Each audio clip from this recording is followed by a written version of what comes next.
मंदिर के ऊपरी भाग में बने स्पेशल कमरे से नीचे का सारा नजारा दिखाई देता था।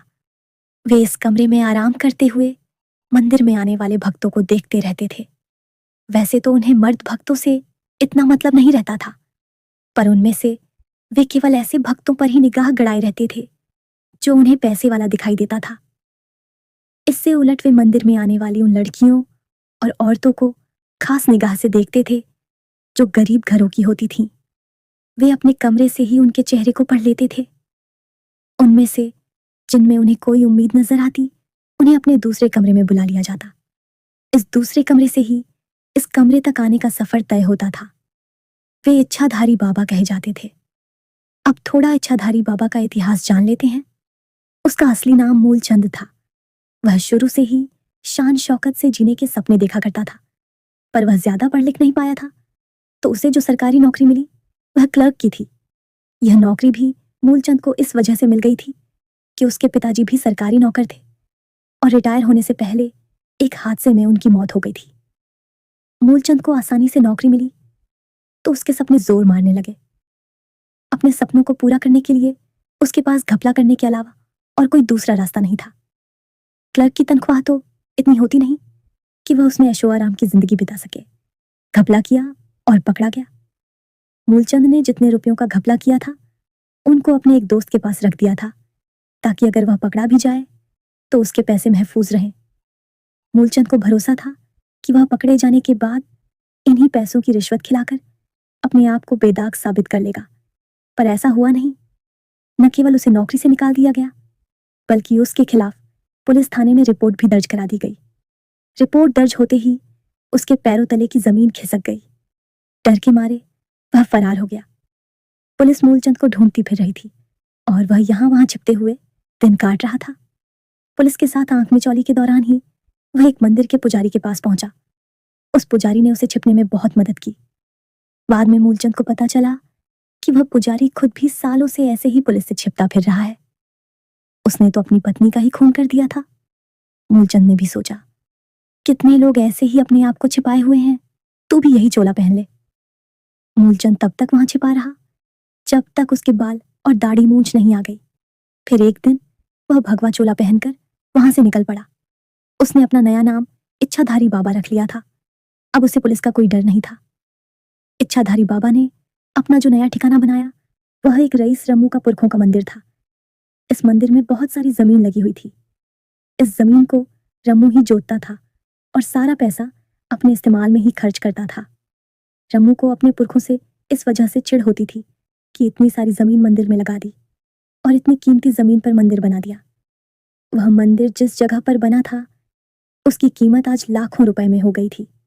धीरे धीरे जब रमू ने मंदिर में खर्चा कराना बंद कर दिया तो मोहल्ले के लोगों ने चंदा इकट्ठा करके मंदिर को चलाने की जिम्मेदारी अपने कंधे पर ले ली। कहीं मंदिर पूरी तरह से हाथ से ना निकल जाए, इस भावना के चलते रमू मंदिर में अपना दबदबा बनाए रखता था। उसे एक ऐसे आदमी की तलाश थी जो मंदिर से आमदनी करा सके। मूलचंद यानी इच्छाधारी बाबा से रमू की एक डील हुई थी। इच्छाधारी बाबा ने उसे हर साल एक मुश्त मोटी रकम देने का लिखित करार कर दिया था। इसके बदले रमू ने पूरा मंदिर उसे सौंप दिया। रमू का भार हल्का हो गया। अब उसे अपने पुरखों से इतनी नाराजगी भी नहीं रही। इसी बीच इच्छाधारी बाबा मंदिर से पैसा कमाने की कला सीख चुका था। वह मोहल्ला अच्छे लोगों का था, इसलिए इच्छाधारी बाबा को अपनी कमाई को लेकर कोई शक था भी नहीं। अब समाज में इज्जत भी मिलने लगी थी। वह तू से आप हो गया था। रमू ने इच्छाधारी बाबा की योजना के मुताबिक उन्हें बड़ी धूमधाम और उनसे जुड़ी अनेक कहानियों का प्रचार कर मंदिर में बैठा दिया। मंदिर में एक पंडित था, रामलाल, जो कुछ मंत्र वगैरह पढ़ लेता था। वह मंदिर में भगवान की पूजा करता और अपना पंडिताई धर्म निभा लेता। सपने तो वह भी बहुत सारे पाले हुए था, पर उसके पास इच्छाधारी बाबा की तरह खुद पर यकीन और चालाकियां नहीं थीं।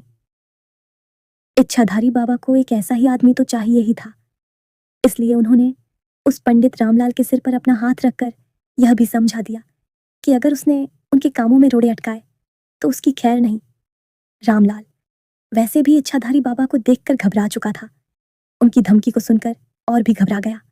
वह इच्छाधारी बाबा के पैरों में गिर गया और कसम खा ली कि बाबा के न केवल सारे कामों में वह हिस्सेदार बनेगा, साथ ही हर राज को भी बरकरार रखेगा। इच्छाधारी बाबा को अपना जलवा बनाने में ज्यादा मेहनत नहीं करनी पड़ी। वे जल्दी ही समझ गए थे कि जो अपने चेहरे पर जितनी मुस्कान लिए रहता है, उसके दिल में उतने ही दर्द छिपे होते हैं। उन्हें केवल उन दर्दों को कुरेदना ही था। एक औरत सविता पर उनकी निगाह पहले ही दिन पड़ गई थी। वह मंदिर गायब गाहे आ जाती थी और जोर जोर से बातें करती और हंसती रहती। इच्छाधारी बाबा ने सविता को ही अपना पहला शिकार बनाया। सविता की कोई औलाद नहीं थी और उम्र भी ढलती जा रही थी। पति दूसरे शहर में काम करता था। वह 15 दिनों में एक बार ही आता, वह भी एक दिन के लिए। सविता ने यह सब इच्छाधारी बाबा को बता दिया। उसकी बातें सुनकर बाबा जी की हवस जाग गई। फिर एक दिन सविता को अपने कमरे में बुलाकर बाबा जी ने उसकी कोख में अपना बीज रोप दिया। सविता की खुशी का ठिकाना नहीं रहा। वह पेट से हो गई और बाबा जी के लिए खिलौना बन गई। वे जब चाहते उसे बुला लेते और अपने कमरे में मौज करते। सविता का पेट अब बाहर की ओर निकला दिखाई देने लगा था। बाबा जी का मजा खत्म हो गया था। सविता ने एक दूसरी औरत को उनके कमरे में पहुंचा दिया था। धीरे धीरे इच्छाधारी बाबा के पास औरतों की लाइन लगने लगी।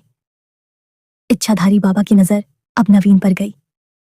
नवीन के पास धन दौलत की कोई कमी नहीं थी। वह सुबह फैक्ट्री जाने के पहले मंदिर में आकर भगवान के दर्शन करता था। इच्छाधारी बाबा की निगाह उस पर गड़ चुकी थी। वैसे तो वे बहुत ही कम सुबह जल्दी सोकर उठते थे और कभी कभार ही सुबह की पूजा में शामिल होते थे, पर अब वे रोज आने लगे थे। नवीन को अपने जाल में फंसाने के लिए इच्छाधारी बाबा को ज्यादा मेहनत नहीं करनी पड़ी। सविता ने नवीन के लिए एक खूबसूरत लड़की का इंतजाम कर दिया था। इच्छाधारी बाबा के कमरे में नवीन की मुलाकात उस लड़की से कराई गई और उनके बिस्तर पर जाते ही वीडियो बना लिया गया। नवीन अब बाबा जी के लिए सोने का अंडा देने वाली मुर्गी बन चुका था। इस मंदिर को और बड़ा नवीन ने ही कराया था। इसी दौरान बाबा जी ने ऊपरी भाग में अपने लिए एक ऐसा कमरा बनवा लिया था जिसकी कांच की दीवारों से वे तो बाहर झांक सकते थे, पर कोई और बाहर से कमरे में नहीं झांक पाता था। कमरे की मोटी कांच की दीवारों के अंदर से बहुत जोर की आवाज भी बाहर नहीं निकल पाती थी। इच्छाधारी बाबा की दुकानदारी चल निकली थी। मंदिर में भक्तों का जमावड़ा बढ़ने लगा था और पैसा बरसने लगा था। बाबा जी ने पैसा कमाने का एक और खेल चालू कर लिया था। उनके पास अब औरत भक्तों की तादाद खूब हो गई थी। इनमें वे तो शामिल थी ही जिनकी गोद भर चुकी थी और वे भी थीं जिन्हें केवल बाबा जी के साथ से मजा मिलता था। इच्छाधारी बाबा ने अपने अमीर भक्तों तक इन औरतों को पहुंचना शुरू कर दिया। बाबा जी के पास उन सब औरतों के वीडियो तो थे ही, इसलिए चाहकर भी वे उनके आदेश को मानने से इनकार नहीं कर पाती थी। बाबा जी को इस नए कारोबार से ज्यादा आमदनी हो रही थी। रम्मू ने जब अपना पुरखों का मंदिर इच्छाधारी बाबा को किराए पर दिया था, तब उसे भी उम्मीद नहीं थी कि बाबा जी इस मंदिर को इतना चमत्कारिक बना देंगे कि पैसा बरसने लगेगा। उसे तो लग रहा था कि कुछ ही दिनों में बाबा जी मंदिर छोड़कर भाग खड़े होंगे, पर अब जब मंदिर की चर्चा दूर दूर तक होने लगी थी तो उसे बाबा जी से जलन होने लगी थी। उसे लगने लगा था कि वह ठगा गया है। वह अब उन्हें मंदिर से भगाने की जुगत में लग गया था। एक दिन इच्छाधारी बाबा जी अपने भक्तों के साथ नाच रहे थे। उन्होंने जिस औरत का हाथ पकड़ा हुआ था उसे वे पहली निगाह में ही पसंद कर चुके थे। उन्होंने अपने कांच वाले कमरे से ही उस औरत को एक बच्चे और मर्द के साथ आते देख लिया था। उस औरत की उम्र ज्यादा नहीं थी। उसके लंबे बाल कमर के नीचे तक लहरा रहे थे। बाबा जी ने उस औरत को दर्शन देने का मन बना लिया था, इसलिए वे अपने कमरे से नीचे आ गए थे। उस औरत ने अपने सिर पर आंचल रखकर पूरी श्रद्धा के साथ बाबा जी के चरणों पर अपना सिर रख दिया और बाबा जी ने आशीर्वाद देने के बहाने उसकी पीठ को सहला दिया। इसके बाद बाबा जी उस औरत का हाथ पकड़कर नाचने लगे। मंदिर के अहाते में जमा सभी भक्त भी बाबा जी के साथ नाच रहे थे। वे उसे यहाँ वहां छू रहे थे। वह औरत भी उन्हें छूने का भरपूर मौका दे रही थी। थोड़ी देर के बाद वह औरत बाबा जी के कमरे में उनके सामने बैठी थी। बाबा जी उसे एक तक निगाहों से देख रहे थे। जैसे ही उन्होंने उस औरत के चेहरे पर आने वाली लट को हटाते हुए अपनी बाहों में लेने की कोशिश की, तभी उस औरत ने अपनी कमर में छिपी पिस्तौल को निकालकर बाबा जी के माथे पर अड़ा दिया। इच्छाधारी बाबा अभी भी मदहोश ही थे। उन्होंने पिस्तौल की परवाह किए बिना एक बार फिर उस औरत को बाहों में लेने की कोशिश की, पर अब की बार पिस्तौल से गोली निकल चुकी थी, जो तेज आवाज के साथ कांच की दीवार से जा टकराई। गोली की आवाज बाहर नहीं गई थी, पर अंदर ही उसने इतना धमाका किया था कि बाबा जी का सारा नशा गायब हो चुका था। इच्छाधारी बाबा को गिरफ्तार कर लिया गया था। दरअसल पुलिस ने ही यह सारा प्लान बनाया था। वह खूबसूरत औरत ईएसपी थी, जिसने बाबा जी को अपने मोह जाल में फंसाया था। पुलिस ने एक दिन पहले ही कुछ औरतों को एक होटल से गिरफ्तार किया था। उन्होंने ही मंदिर में चल रहे इस गोरख धंधे का खुलासा किया था। बाबा जी के कमरे से गंदी किताबों के अलावा नशीली दवाएं भी बरामद हुई थीं। इच्छाधारी बाबा का पुराना कच्चा चिट्ठा भी खुल चुका था। दोस्तों, अगर आपको हमारी कहानी पसंद आई हो तो कमेंट करके जरूर बताइए। वीडियो को लाइक करें और ज्यादा से ज्यादा शेयर करें। अगर आप चैनल पर नए हैं तो सब्सक्राइब जरूर करें और हाँ, नोटिफिकेशन बेल को दबाएं ताकि अगली अपडेट सबसे पहले आपको मिले। धन्यवाद।